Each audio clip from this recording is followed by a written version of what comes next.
Now that we understand a little bit about the lemonade life, what can we do about it? That's what we're going to talk about today. The trouble with not having a goal is that you can spend your life running up and down the field and never score.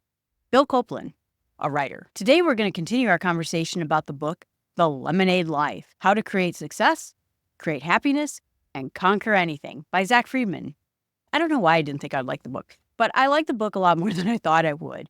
Maybe because I've never been a big fan of that quote, if life hands you lemons, create lemonade. And my thought, well, shouldn't we avoid lemons? Shouldn't we get away from lemons? Or do we just take what we get and then create lemonade out of it? And maybe I just misunderstood the quote this much. But I really liked this book, and I like where he goes from here. He sort of talks about the problem.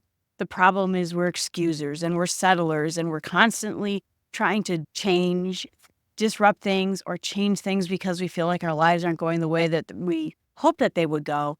And instead, we need to look at life a little bit differently. So this time we're going to talk about what we do about it now that we understand the situation that we're in when we're not getting our goals. He says the first thing that you have to get over with is worrying about the Joneses. There used to be a phrase, if you've never heard it, like trying to keep up with the Joneses, which means I'm trying to keep up with the people around me, the people on my block. If my neighbor got a pool, I have to get a pool, and trying to keep up. And you have to realize that in the end, you don't understand their situation. You don't understand that probably they're exhausted. They're putting up a facade. They are maybe potentially even in debt. There was this commercial that came out, oh my gosh, it was a while ago, but it was about people who essentially ran themselves into debt. And I think the ad was for something that was supposed to help you get out of debt. But this guy is running around with this beautiful house and this beautiful family mowing this gigantic lawn. And he goes, Bob owns a boat and a fancy car and has a beautiful family. And then Bob goes by on his riding lawnmower and he goes, somebody help me. We think that we have to keep up with other people. And we just don't realize what they're going through. He says that really the Joneses are just a big Ponzi scheme. I'm trying to keep up with my next door neighbor. My next door neighbor is trying to keep up with me. And we're all just chasing something. We don't know what's really going on in other people's lives. I knew how much I was in debt. But all of a sudden I started saying, oh, a lot of people are in debt, not just like house debt or medical debt or something like that. They got themselves into financial consumerism debt. And you might think that the people around you are better than you or have than you wish you could live like they could. But you have to understand you're going to have to create your own path because you really don't know what is going on with them at all. And so if you want, he says, to get more in life, start to go out there and get it, which means we're going to have to start doing some of the things that he's going to talk about to get the things we want in our life. We're going to have to stop losing money on things that are not really our goals. I think part of me getting out of debt was realizing who I am. And so suddenly I was spending money on all these different things. And I realized, Jill, you don't care about any of that.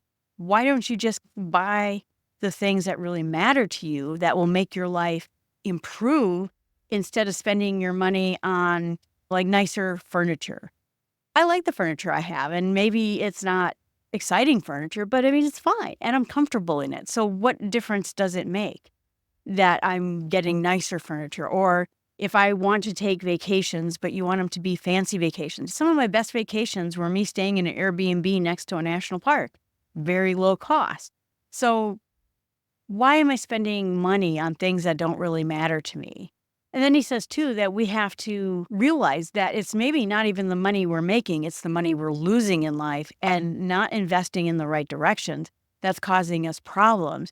Instead of trying to keep up, he says, with other people's lives, we should try to instead figure out what is the most important things and start spending money and investing in the things that matter the most. Creating tools with things that we already have. Computers, we already have. Microphones, we already have. Things that we're going to build our business around. Can we just do with what we have? We have to ask ourselves the question, whose term are we living life on? Are we living in some sort of standard that maybe our parents set up, or standard, again, that our neighbors are setting up? And maybe we're looking at the wrong spot. Maybe we're looking at the wrong goals.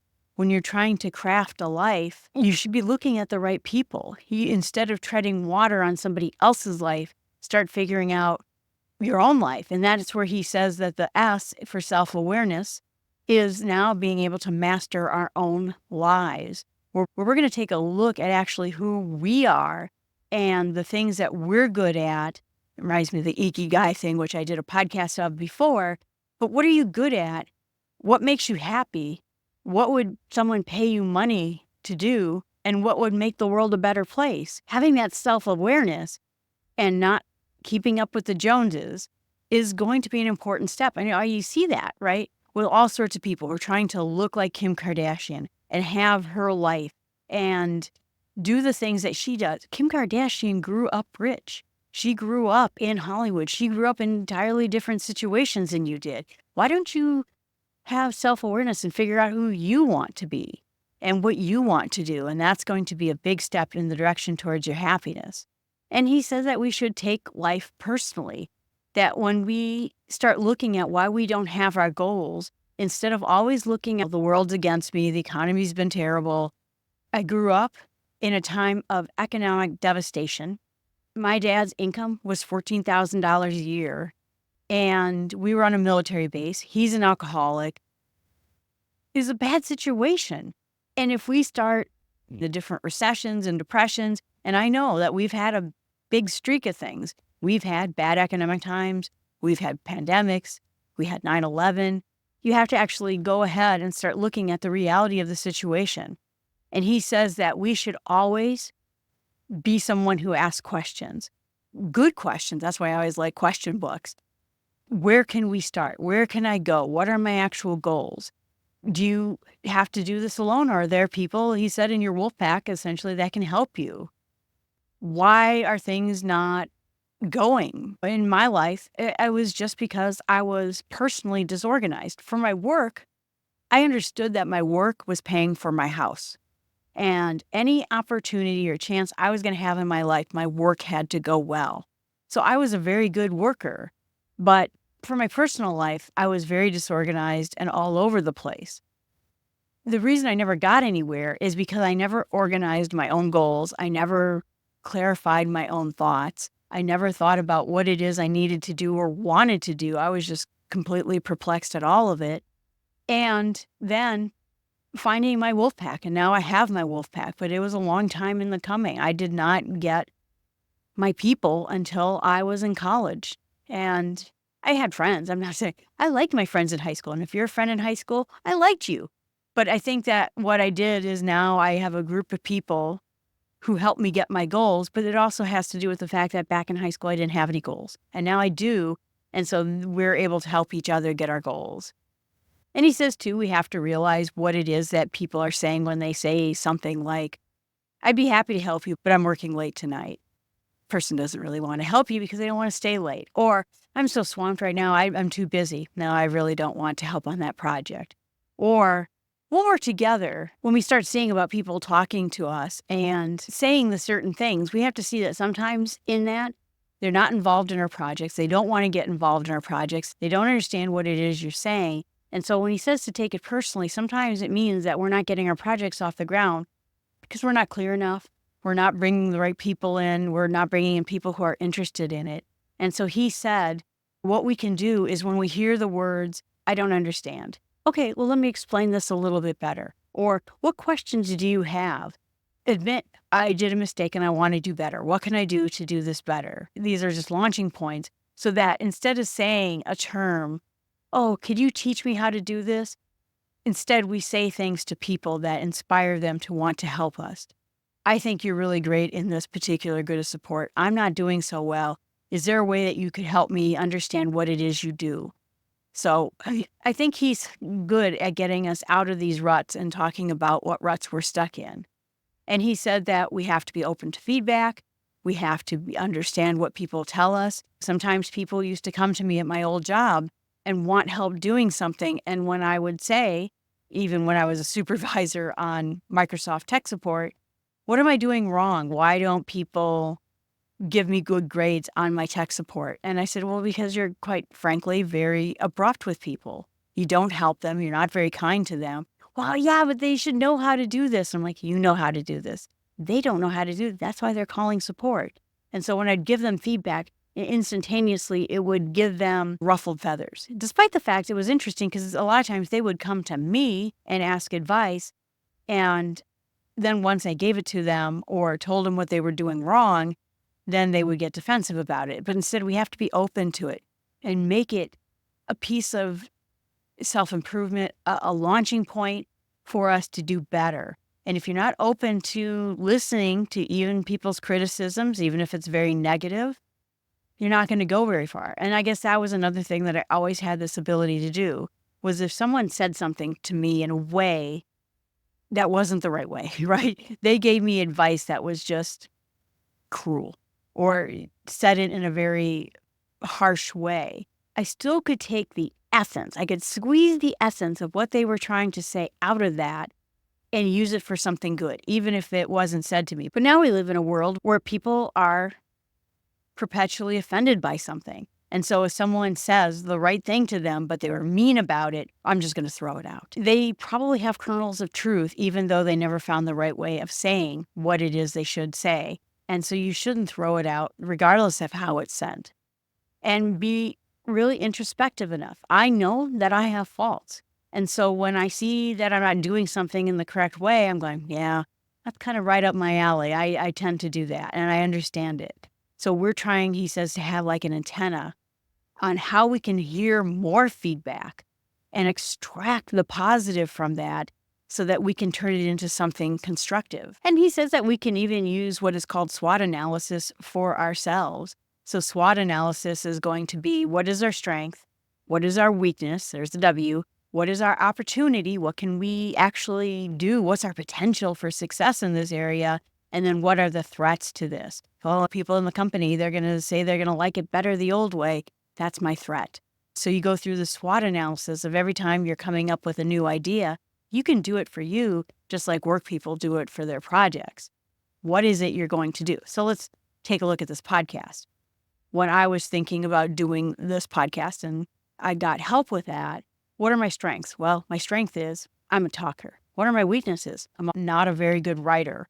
So writing show notes and writing blog articles is going to be a struggle for me. What are my opportunities? Well, I could help people. I could make their lives better. I could take the lessons that I've learned through struggling through my entire life and help them to be better too, with being able to jump, sort of leapfrogging over those problems that took me decades to figure out how to solve, and you can solve them earlier in your life. And maybe at the same time, I'll have a successful podcast or YouTube channel and it'll be fun, right?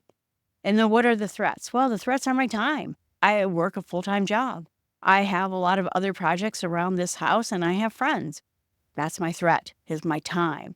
So as soon as you do that kind of analysis, you can figure out what it is that is, I don't know, feasible when it comes to a project you're going to do, or really what the risks are, but what are also the potential outcomes of your goals. Then he gives an acronym for goals analysis. And so that means goal stands for goals. What is your goal? What are the outcomes? What actions do you have to take? And what learning do you have to do? So I'm going to become a podcaster. My goal is to have a successful podcast or video program that's going on. My outcome would be I help people and people's lives become better. And it'll be fun to have a successful podcast. Actions? Well, there's a number of things I have to buy. I have to get good at certain things. I have to learn how to talk, even with this video. I am doing now my second video from my podcast. I'm nervous about it. I struggle with the way I feel like I look. I have my own insecurities, and being on video is a lot harder than being on podcasting. There's some actions I have to take and things I have to get over with. And then learnings. What do I need to understand and learn in order to make this successful? With podcasting, I had to learn the technology, the microphones. I had to learn what it is I was going to say, what my pattern was going to be. And so if you get those things down, it's going to help you overcome this feeling like it's never going to work, the feeling like it's not going to happen. Because now with the SWOT analysis and the goals analysis, you have a good picture of how this could potentially turn out, what the risks and threats are, but yet what the opportunities and the learnings are going to be. Those are going to help you go a long way in getting exactly what it is you want in life. He says that if you want the lemonade life, and this was probably the hardest chapter for me, is that you don't have a plan B, which I'm a plan B kind of gal. I always have a plan B and maybe even a plan C and maybe even a plan D. I always think about, if this doesn't go right, what are my backups?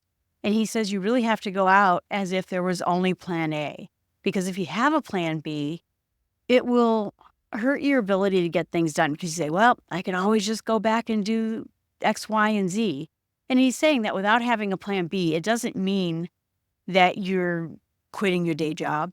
It doesn't mean that you're going to cause your family to starve because you just up and quit your job and decided to go full force in your business. It just means that you're going to focus on plan A, focus on fixing what goes wrong with plan A, and that is the only plan. Of course, you're going to take educated risks. You're not going to take foolish risks. He says, though, in the end, if you have a plan B, you're always going to settle. You're always going to settle for the other thing. This lesson was kind of a particularly hard lesson for me because, like I said, I'm a plan B kind of gal. You have to realize what he's saying is not that I'm going to quit my job that I like very much and become a podcaster because I'm going to be a content creator and I'm going to make all my money making content creation. If I had decided that 4 years ago when I started podcasting, I would not have a job. I would have lost my house. There's things that would have gone wrong. But the question is not about not having a plan B, but realizing this podcast video business is really what I want to go into for my next decades. It's really what I want to do with my extra time. I used to play a lot of video games. That's plan B now. I'm doing this. This is what I'm doing when I'm done with work and on weekends, and that's how it's going to be. This is now my plan A. Note 2, I never quit my job. I'm never going to quit my job. That is just part of plan A. He says that what happens is that there's this idea of the entrepreneurial thinker. That's where he's getting back into the Warren Buffett part of it, is that you might hear from an investor. He says, for example, oh, this market is too flooded and that there's too much competition. And so then you have to realize that a regular person would say, well, I guess this idea is just not going to work. Same thing, podcasts. There's a million podcasts out there. How am I going to get people to listen to my podcast? Well, I guess it's just too saturated. Or why am I going to be better? What am I going to do differently? How is this podcast going to be different than other podcasts? When I thought about doing this at the beginning of doing the podcast, the big MO for productivity podcasts is, I'm going to write a book and then I'm going to go on somebody's show. And then I'm going to have that person and they're going to write a book and they're going to come on my show and we exchange each other's audiences. It was every podcast that was out there. It was just basically going over books that were brand new. And I thought, there are so many good books out there. Throughout history, people have written all the way back to Marcus Aurelius about how to live life and get what you want. Dale Carnegie, historic things. Well, no one's going to have a Dale Carnegie book on their podcast because Dale Carnegie's not going out there on tour and he's not going to have you on his podcast because I think he is no longer on this planet. So you have to think, what am I going to be different? Or you have to think, why is someone going to buy my product over someone else's? And so those are questions that you're going to answer for yourself as part of your plan A. You're going to start doing a deep dive on all the things that you want to do. And he says that we're going to have theories, we're going to test them, we're going to test hypothesis, we're going to try things out. I mean, I'm thinking about half a dozen things right now about this podcast. What can I do to make it better? What can I do to have more listeners, more viewers? These videos that I'm now creating are exactly that. I'm trying something new. I'm testing a hypothesis that the algorithm can help me get more listeners and more viewers as compared to a podcast, which has no algorithm.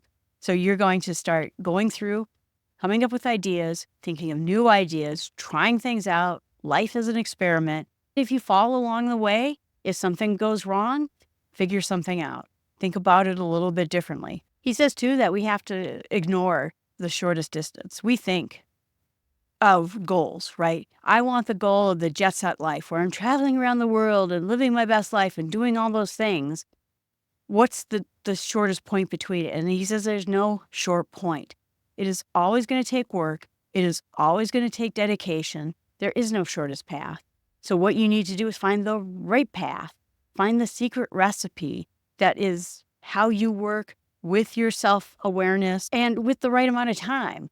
That everything takes time. He says God took 7 days to create the earth. You're not going to do things faster than that. And if you don't have the patience, he says, to go for milestones, it's going to be the small steps along the way, you're not going to get there. There is no shortcuts in life. Instead, there's just hard work, knowing your self-awareness, knowing yourself, and knowing which way you're going to go. So then he gives us the 5 E's where he wants us to go and start exploring, start looking for more opportunities that are out there. He says the second one is endeavor, where you're looking at what your unique goal is. You look at my life and all the things that I struggled through. You say, oh, that was a big hurdle. You know what? It was my path. It was the only path I had. And it made me tough as nails because I went through so many hardships. I'm hardened now. I know how to deal with adversity. And when things don't work out, I know how to have some resilience about it. That's my unique path. Experiment. I love the experimental life. Just try something out. Video, something new for me. Trying it out.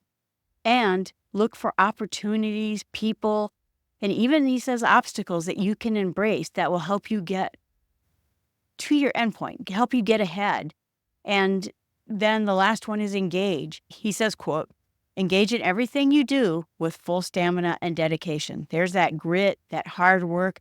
You're never going to get away from it. And then the last point that he brought up in his book is having a compass. I did a podcast before, which I'll put the links in the show notes here, about having a compass as compared to a map. Compasses just mean that you're going to be pointed in the right direction. Maps mean I have to follow this exact path. If you know the general direction you want to go, if you know the general path you want to take, a compass is a better way at looking at your path in life. And I think that in the end, that is what helped me as a kid who was just completely lost. I didn't have a map to life. I didn't know where I was going to go or what I was going to do, but I always had a compass. And I understood from being a Girl Scout what having a compass meant.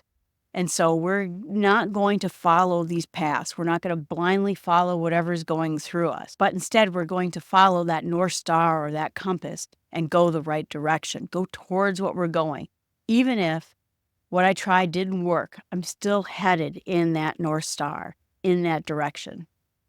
And he says that if you're only looking straight ahead and you're just looking at the path that your map tells you to go on, you're missing the fuller picture. You're missing the details. You're missing the things that are going to show you exactly what it is you want to go.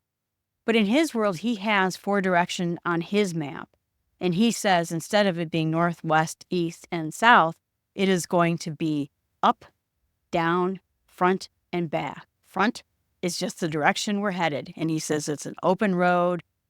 The whole potential is right in front of us. Back, it's where we've been. But the part is we're not going to forget that.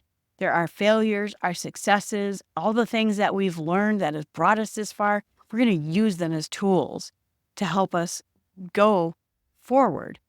Up is where the people we admire are so that we can look up to them, we can emulate them, we can take people who have gone the right path and see what they did right. Stand on the shoulders of giants. And so in the end, he says that wherever you are, there's something that it can, no matter where you are, where you walk, where you are in life, it's going to teach you about everything. You'll find out your journey.